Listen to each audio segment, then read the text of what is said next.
Beetroot halwa. Beetroot halwa நம்ம எப்படி செய்யலாம் அப்படின்றத பார்க்கலாம்.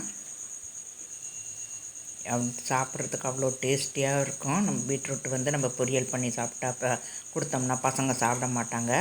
இந்த மாதிரி அல்வா மாதிரி பண்ணி கொடுத்தோம் அப்படின்னாக்கா பசங்க ரொம்ப விரும்பி சாப்பிடுவாங்க. அவங்களுக்கு பீட்ரூட்டு அப்படின்றதே தெரியாது.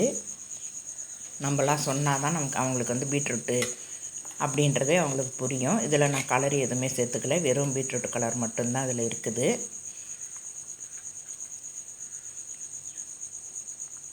குழந்தைங்க இந்த மாதிரி முந்திரி பருப்புலாம் கூட சாப்பிடல அப்படின்னாக்கா முந்திரி பருப்பை கூட நம்ம அரைச்சி கூட போட்டுடலாம். அதில் பால் ஊற்றும்போது அப்படியே அரைச்சி கூட போட்டுடலாம். அப்போ குழந்தைங்களுக்கு நமக்கு எல்லாமே கிடைக்கும். வாங்க வீடியோக்குள்ளே போயிடலாம். நான் ஒரு 3/4 கிலோ கிட்ட எடுத்துருக்கிறேன் பீட்ரூட்டு. 3/4 கிலோ பீட்ரூட்டு நல்லா தோல் சீவிட்டு கழுவி எடுத்து வச்சுருக்கேன்.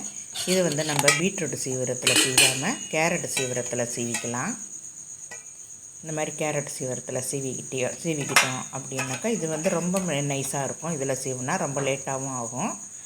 அதனால் கொஞ்சம் ஒரு மீடியம் சைஸில் இருக்கிறதுல நம்ம எடுத்துக்கலாம்.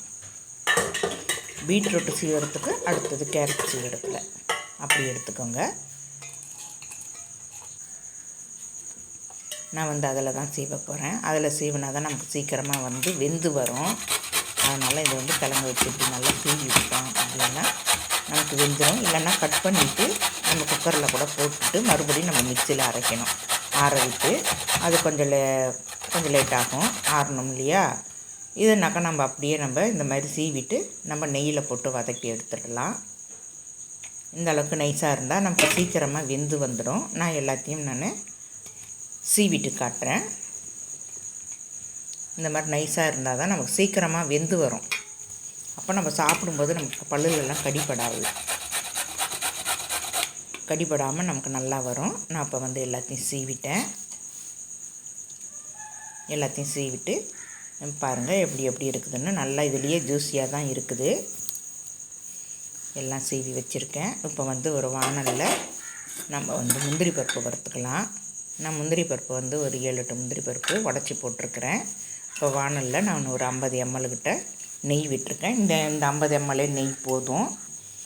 அதிகமாக நெய் வேணுன்றது கிடையாது. வேணும்னா நீங்கள் ஊற்றிக்கலாம். பொன்முறுவலாக வரட்டும்.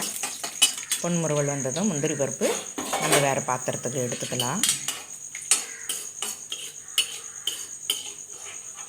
இந்த அளவுக்கு போகிறோம். நம்ம வேறு பாத்திரத்தில் எடுத்துக்கிட்டேன். இப்போ அதையே நெய்யிலேயே இந்த பீட்ரூட்டையும் போட்டு நம்ம நல்லா வதக்கி விட்டுக்கலாம். நம்ம நல்லா வதக்கணும். நம்ம வதக்கிறதுல தான் இருக்குது. அந்த பச்சை வாடை கொஞ்சம் போயிடும்.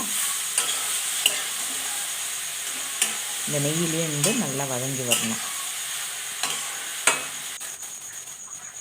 ஓரளவுக்கு வதங்கி வந்திருக்குது பாருங்கள். இந்த டயத்தில் நீங்கள் மூடி போட்டு கூட மூடிக்கலாம். நமக்கு சீக்கிரமாக வெந்துடும்.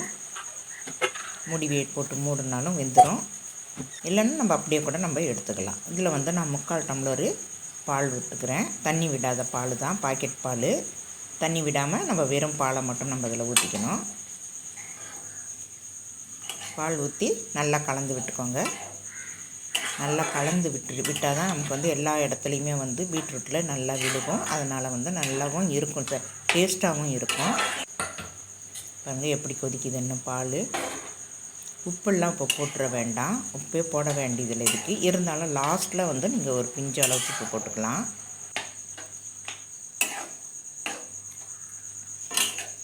நான் லாஸ்ட்டில் தான் போட்டிருக்கேன். உப்பு போட்டோம் அப்படின்னாக்கா நமக்கு பால் திரண்டி போயிடும்.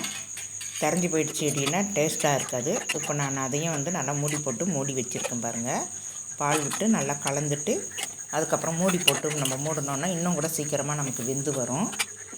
அப்பப்பையும் இடையில நீங்கள் இந்த மாதிரி மூடியை ஓப்பன் பண்ணிவிட்டு கலந்து விட்டுக்கோங்க.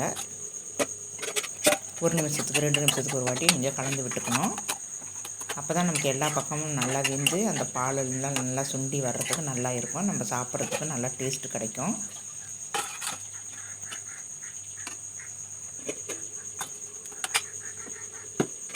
பாருங்கள், இந்த ஓரளவுக்கு நல்லா வெந்துடுச்சு. நல்லாவே மசிஞ்சு வந்திருக்குது. இந்த நேரத்தில் நம்ம சர்க்கரை போட்டுக்கலாம்.